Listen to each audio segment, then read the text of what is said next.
Welcome to this Grim Dawn review. I'm your host KTB. Full disclosure, I bought Grim Dawn and the expansion Ashes of Malmouth, but have not yet completed them despite having played 20 plus hours. This review is majorly spoiler free. An audience suggestion: should you wish to hear this at a more sedate pace, play this video at 0.75 speed. Otherwise, let's crack on. Now that Diablo has temporarily committed suicide, starting with self-harm in Diablo 3 and jumping off a cliff with Diablo Immortal, Grim Dawn is a game that's out to satisfy your more traditional Diablo need. Grim Dawn tries to take the best of the original and more hardcore mechanics of Diablo 1 and 2 and offer some unique twists to give a more immersive and technical experience. It occasionally succeeds at being Diablo, which is where it's ironically weakest, and also being itself, where it is its strongest. The gameplay is traditional ARPG with mouse movement and attacks, inventory management, loot, salvage, craftable items, skill trees, and more on this later.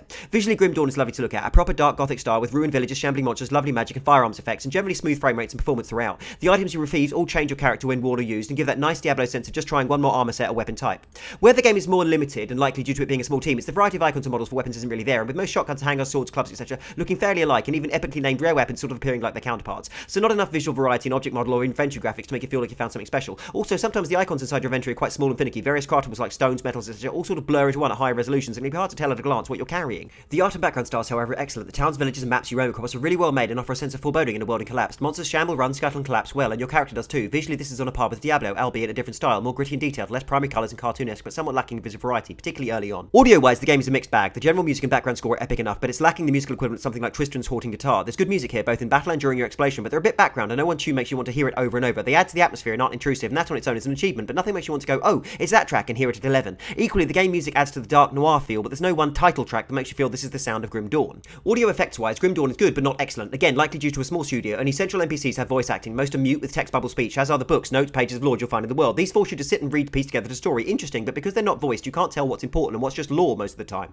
There's no characterization to the notes and pages, so when you come across a big baddie foretold in some written test, it lacks impact because no humanity is behind it. Also, the monster audio is mixed. Sometimes they can feel genuinely bad or scary, other times they're sort of muffled and shambling. Monster attacks, growls, and impacts can also feel quite limited, both in variety and impact, almost as if they were made using a decent but not outstanding monster sound library. Moving to gameplay, this occasionally great but often just okay problem is present throughout. First up, Grim Dawn has nailed the melee fighting gameplay loop. If you choose a melee class, or to a lesser extent a firearms user, and yes, Grim Dawn has guns, lots of them, it's a great difference from Diablo and works basically like ballistic lead magic, then the gameplay is fun and impactful. Running to hit enemies, smiting them with your holy hammer of justice, or just a rotten wood bat is satisfying and works. Firearms work too. Blunderbusses feel like cannons, handguns, rifles, and the like all have a sense of weight and impact, and a variety works well, with rifles and other accurate weapons good for range, shotguns for mid to close, and pistols sort of working long and short. Here you'll feel like you're playing the game the way it was intended, smashing zombie brains in and blowing off snake men heads. As someone who plays magic classes, however, I was disappointed in the magic combat loop. Whether it was arcane arts or necromancy, the magic felt and sounded weak. There are moments where using an awesome power or spell where the visuals are awesome and the gameplay and audio just don't match. You can fire a giant dazzling beam of chaos energy into a crowd of monsters and it just sort of feels and sounds like you're running a low current through a light bulb. The gameplay for magic isn't strong and for melee and firearms, despite the fact that the mechanics are great, which leads us to the RPG element of Grim Dawn is one of its strongest and also most annoying aspects. It's generally more detailed than Diablo 3, allowing you to choose both a central class and a subclass, really mix and matching your abilities, which is excellent.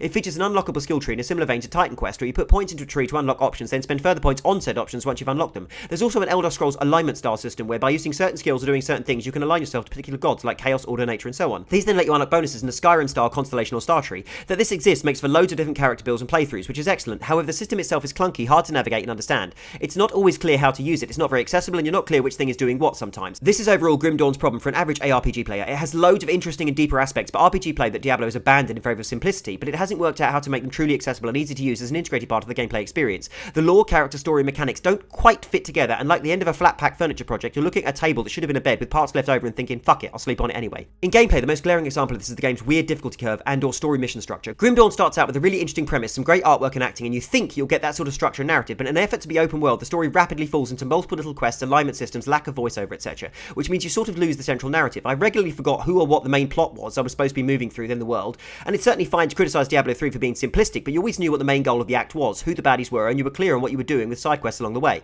Grim Dawn does not offer the same narrative. It's a great world and a great game in its own right, but in an effort to offer more side quests and variety, the main story is lost somewhere. I found myself frequently exploring and killing for the sake of it, and being surprised when I came across a boss or some other major objective rather than building up to it. Finally, a word on difficulty. Grim Dawn does Diablo 3 here, and it's generally too easy. You need to play through the whole game once to unlock the higher difficulty settings, and this is just a chore. Again, the gameplay loop is much more balanced if you're doing melee or perhaps firearms, but even then after the first few encounters it becomes too easy. All difficulty options should be enabled from the start, and even if stupid gamers like myself can walk through most of Act 1 without dying, then a hardcore will find little to no challenge on first playthrough. You'll kill everything for hours until you suddenly meet a boss who destroys you in one hit, so the difficulty curve is not balanced, particularly for magic users. So, should you buy Grim Dawn? I would say yes, because Blizzard needs some competition, and games like this are by companies who will learn, grow, and eventually have products that genuinely compete. For that reason alone, I'd recommend giving Grim Dawn a chance. It's not perfect, occasionally it's not even good, but most of the time it's fun, immersive, and offers more choice than AAA offerings, especially if you play it the way it appears to have been designed. Grim Dawn is reasonably priced at around $20. For that or lower, definitely worth a buy.